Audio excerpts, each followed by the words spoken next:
Hello guys, this is Kevin and welcome back to the channel. In this video I will go over how I build this console table for the entrance of my house.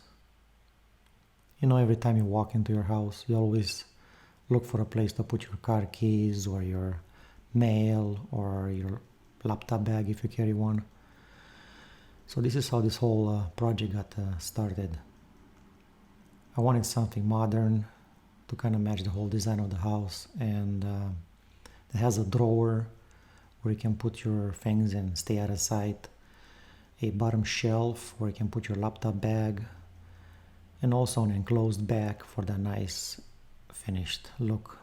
I chose Jatoba for this project, or Brazilian cherry, since I already have a bench that I made and I wanted them to match. This is the board that I started with. It's a 10-foot long by about 12 inches wide, 8/4 piece. Here I'm just cutting the sides and the top to size. This is a very hard wood. It takes a toll on your blades. You're gonna have to do multiple passes to go through it. I mean, you're looking at about twice as hard as your domestic red oak. The size of this table is about 22 inches wide, 34 inches high, and about 11 inches deep.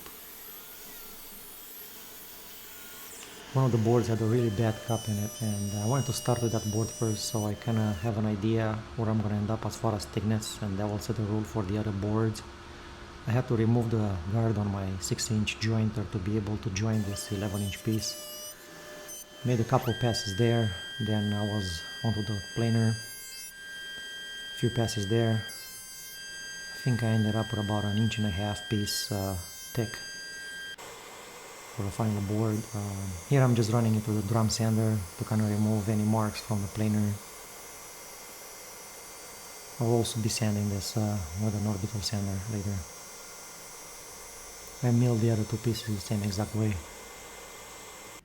I used one of these digital angle gauges to set up the miter on my table saw. They come in really handy. I'm going to put some links in the description below for some of these products I used in this video. You guys can check them out.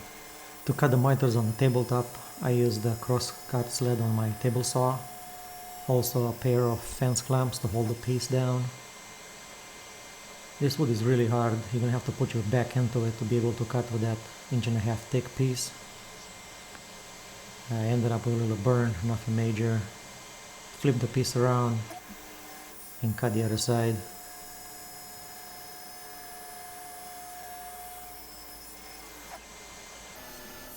I mitered the legs the same exact way. I didn't want my hand nowhere near my bandsaw blade. That thing scared me really bad.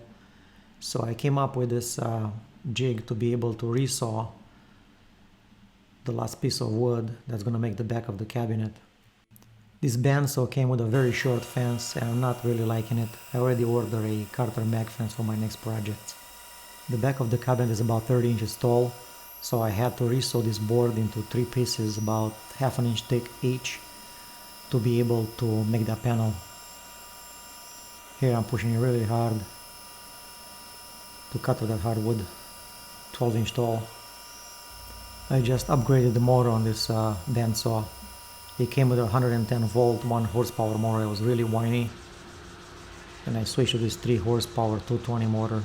Once I relieved the tension in that thick piece, this 1/2 inch panel that I cut out cupped a bit, and luckily I had enough thickness in there. My planer goes down to about 3/8 of an inch in thickness. So to be able to plane that thin panel for the back of the cabinet, I had to make this sled. This will allow me to plane those boards down to about 1/4 inch. After the resawing, I ended up with pretty warped boards. So this planer sled really helped into getting these boards down to about 1/4 inch final thickness. Couple more passes through the drum sander.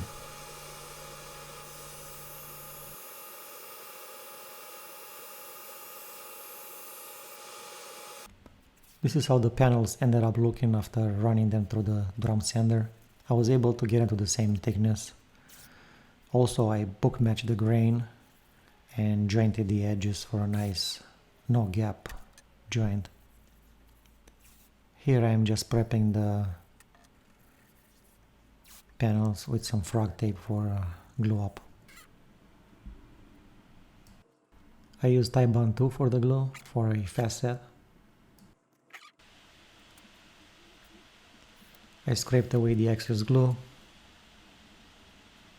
check for flatness, use some more frog tape on the joints.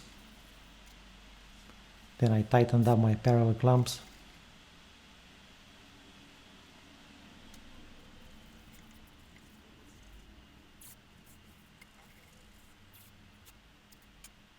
And then I used all the table pieces as weight to keep this panel flat.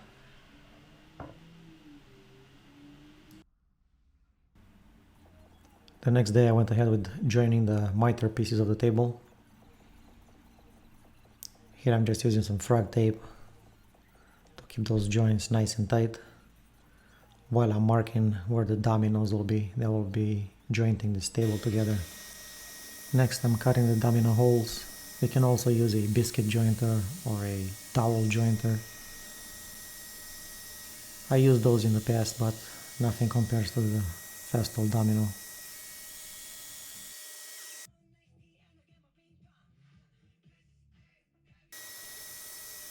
I'll be using 3 10mm by 80 dominoes for the miter joints and 8mm by 80 for the board underneath the drawer that hides the drawer slides and for the bottom shelf. I used a scrap piece of plywood clamped to the workpiece as a guide for the domino holes for the bottom shelf.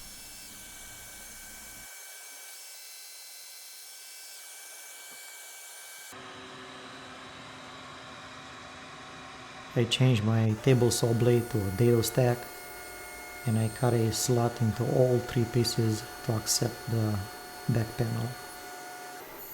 Next I cut up the bottom shelf, use the sled to square it up. Here I'm cutting the legs of the table to length. To square up the dado I used a chisel and hammer to accept the back panel.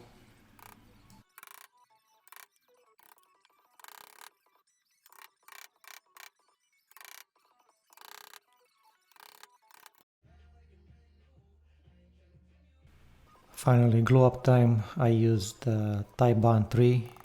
That gives me a little bit more work time.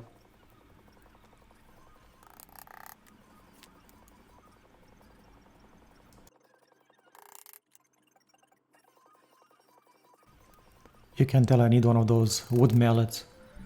That'll be a nice project to come.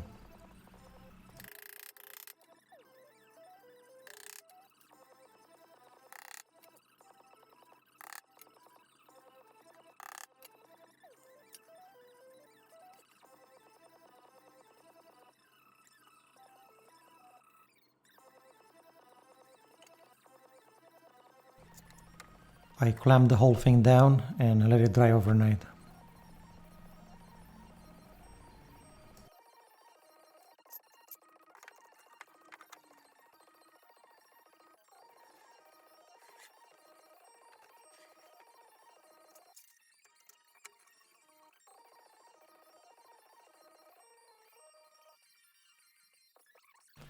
I wiped away the excess glue with a wet towel so I don't have to do too much cleanup the next day. Made a quick check for squareness and adjusted everything before letting it dry. Sanding is one of my least favorite jobs, but since I got this Festool Rotex, this is the RO150, the 6-inch model, this thing makes everything so easy. In Rotex mode it blasts through anything. I'm not sponsored, I pay for it myself, but you gotta give credit when credit is due. I went through all the grits, starting with 100 and ending up with 150.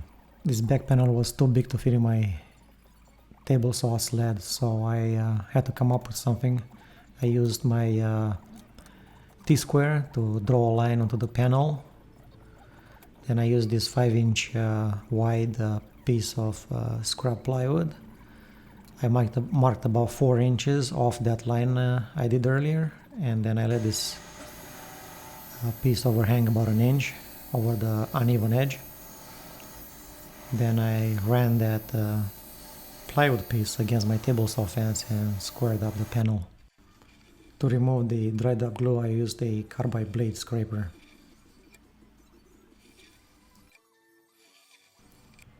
With the back panel cut to size, it's time to see how it fits in the back of the cabinet.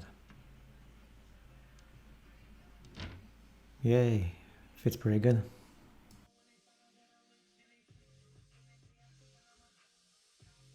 I noticed two little cracks in one of the legs of the table, so I mixed up some glue with some sawdust and filled them up quickly.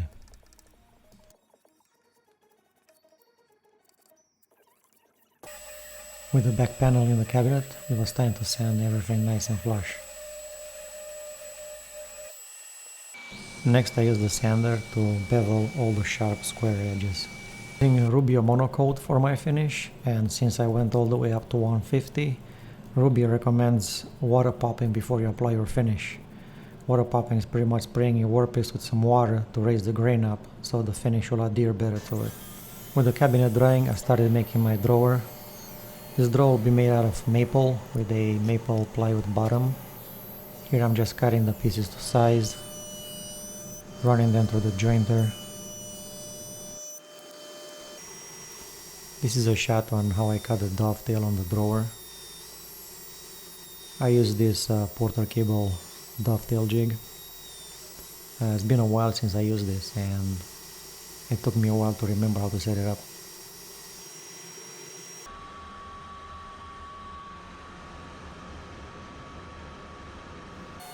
Back to the dado stack, I cut some 3/8 dados into the sides of the drawer.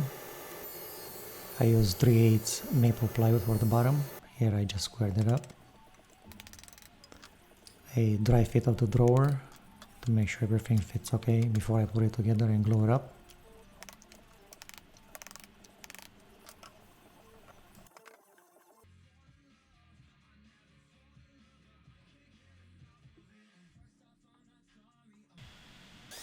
After the nice tight fit, took everything apart and sanded everything through all the grids. After sanding everything up, I glued the drawer together and then I run it through the dado stack to cut the notches for the undermount slides. Here I'm using this Rockler jig for mounting the Blow Motion with soft close drawer slides. Then it was time for the drawer face. Doing a test fit to see how the drawer works installed in the drawer slides.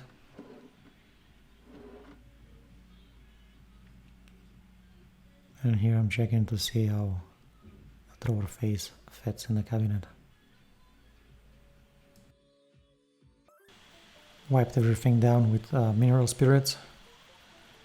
Give it a really good clean.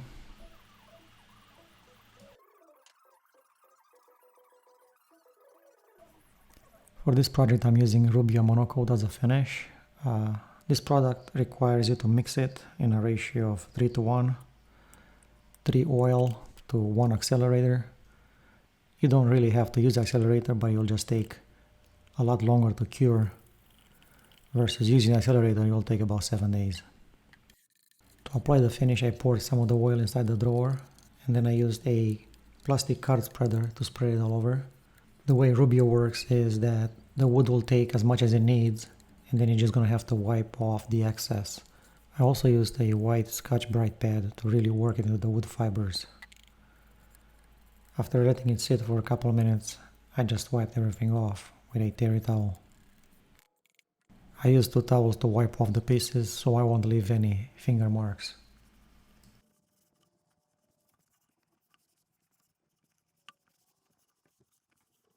I finished the table necks the same exact way.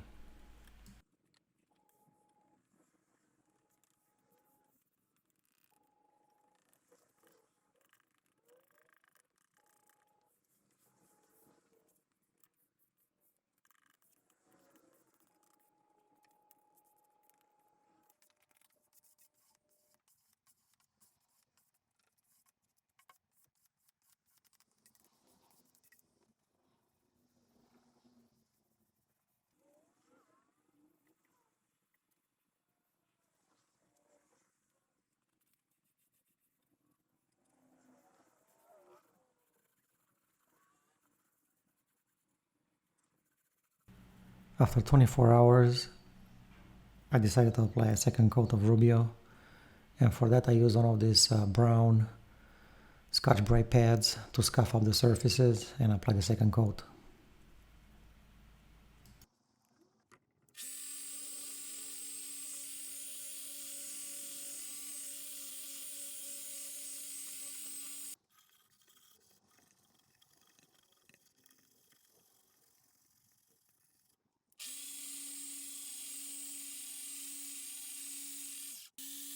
This time I only used a terry towel to wipe off the surface. I skipped the mineral spirits. The second coat of Rubio not only bumps up the sheen but also brings some dimension or depth to the wood grain. If you guys enjoyed this video, please consider subscribing, hit that like button and the notification bell so they'll be notified when I post future videos. After 24 hours I installed the drawer face, and this is the finished product.